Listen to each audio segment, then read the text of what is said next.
حکیم لقمان رحمۃ اللہ علیہ فرماتے ہیں، جو حق تعالیٰ پر کامل بھروسہ اور یقین رکھتا ہے وہ ہر کام میں کامیاب اور کامران ہوتا ہے۔ کئی لوگ اصولوں کو پختہ ہونے کا موقع نہیں دیتے۔ ان کی مثال ان بچوں کی سی ہے جو پھولوں کو زمین میں بوتے ہیں اور بار بار انہیں باہر نکال کر دیکھتے ہیں کہ وہ اگ بھی رہے ہیں یا نہیں۔ مادے کا پرستار مادیت پر یقین رکھتا ہے اور اللہ تعالیٰ کا پرستار غیب پر یقین رکھتا ہے۔ مادہ فنا ہو جاتا ہے، اللہ تعالیٰ ہمیشہ سے ہے اور ہمیشہ رہے گا۔ فن وجدان تاثرات کے اظہار کے سوا اور کچھ نہیں ہے۔ وجدان ایک ایسی کیفیت کا نام ہے جس میں کسی قسم کا تصنع، فریب اور دروغ قطعی طور پر کاری فرما نہیں ہوتا۔ اخلاق ایک قوت ہے جو انسان کے بطون ارواح میں چھپی ہوئی ہے۔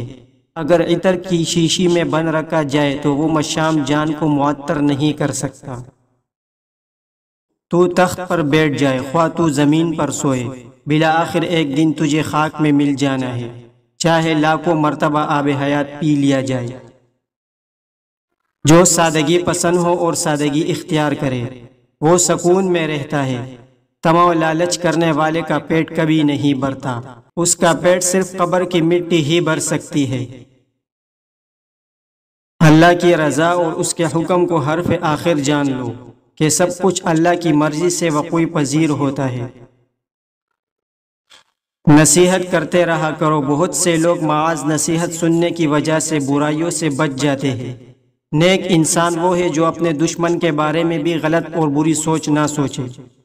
جنہوں نے صدق دل سے یقین کیا ہے بس وہی لوگ بارگاہ الہی میں مقبول ہو گئے۔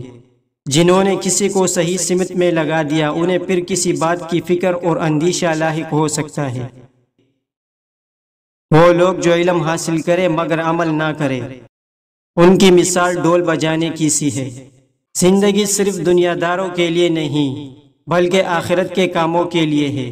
صحت اور تندرستی اللہ تعالیٰ کی عطا کردہ نعمت خاص ہے۔ ذکر الہی کی کثرت سے اللہ کا شکر ادا کرتے رہو۔ صبر کے گھوڑے کو ذکر کی لگام ڈالنی پڑتی ہے۔ اپنے نفس کو مارنا درویشوں کا ہی کام ہے۔ مال و دولت اور حکمرانی سب چھوڑ کر فقیر بننا پڑتا ہے۔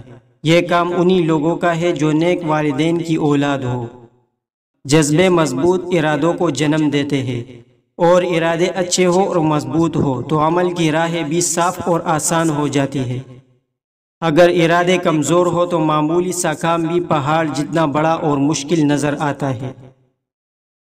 جس انسان کا قلب بیدار ہے اس پر حق تعالیٰ کا خاص فضل و کرم ہوتا ہے۔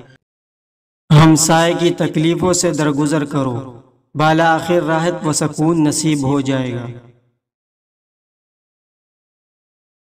عقل مند بندہ وہ ہے جو پہلے اچھی طرح سوچتا ہے کہ کیا بولوں، پھر سوچ کر بولتا ہے اور کسی کا دل نہیں دکھاتا۔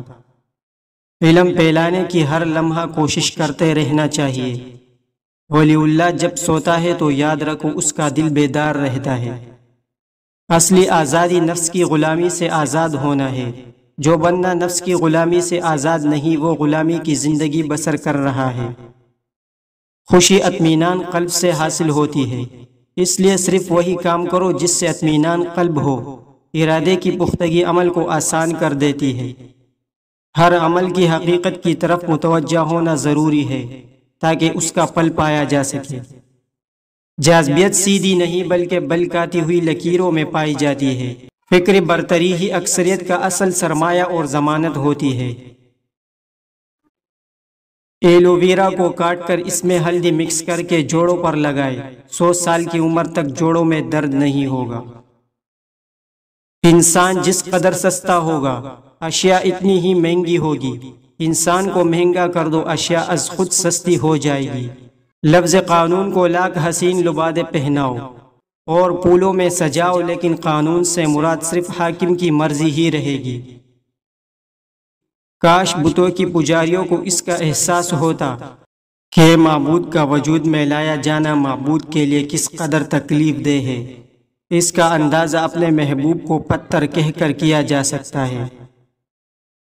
خدا کی صفت علم ہے، لیکن اس کا علم اقدس کسی تفکر و تأمل کا محتاج نہیں ہے۔ اس کا علم ازلی ہے، جو تھا، جو ہے، جو رہے گا، سب پر اشکارا ہے۔ تمام حقائق اس کے سامنے ذرا ریت سے بھی چھوٹے ہیں۔ دوست کے لیے دوست کی بھیجی ہوئی بلا اور مصیبت اچھی محسوس ہوتی ہے، اور جفا وفا کے طریق محبت میں مساوی ہوتے ہیں۔ جب محبت حاصل ہو تو وفا جفا کی طرح اور جفا وفا کی طرح ہو جاتی ہے۔ جب انسان دولت کھو دے تو کچھ نہیں کھوتا، اگر حوصلہ کھو دے تو بہت کچھ کھو دیتا ہے۔ آبرو چلی جائے تو قریب قریب سب کچھ کھو جاتا ہے، لیکن اگر روح مر جائے تو کچھ بھی باقی نہیں رہتا، بلکہ سب کچھ مٹ جاتا ہے۔ اگر دولت مند ہونا چاہتے ہو تو جو تمہارے پاس مال ہے اس میں سے 10% صدقہ دو، اور غریب و مسکینوں کو کھانا کھلانا شروع کر دو، دولت بارش کی طرح برسے گی۔ قانون کو دیکھیے تو وہ جرم کو روکنے کے لیے خود جرم کرتا ہے۔ آزاد رہنا چاہتے ہو تو نفس کی غلامی کی زنجیر کو توڑ ڈالو۔ کمزور کو دبانا اور اس پر ظلم کرنا طاقت کا اظہار نہیں۔ پھل ہمیشہ اچھے کاموں کا ہی مفید ثابت ہوتا ہے۔ اس لیے کہا جاتا ہے کہ نیکی کا پھل میٹھا اور لذیذ ہوتا ہے۔ انسان کی خواہشات کی کوئی انتہا نہیں ہوتی، صرف اسی کی خواہشات محدود ہوتی ہے جو قناعت کا دامن پکڑتا ہے۔ جو بندہ رزق حلال کماتا ہے اور قناعت کو اختیار کرتا ہے، دنیا اور آخرت میں اس کا سر بلند ہوتا ہے۔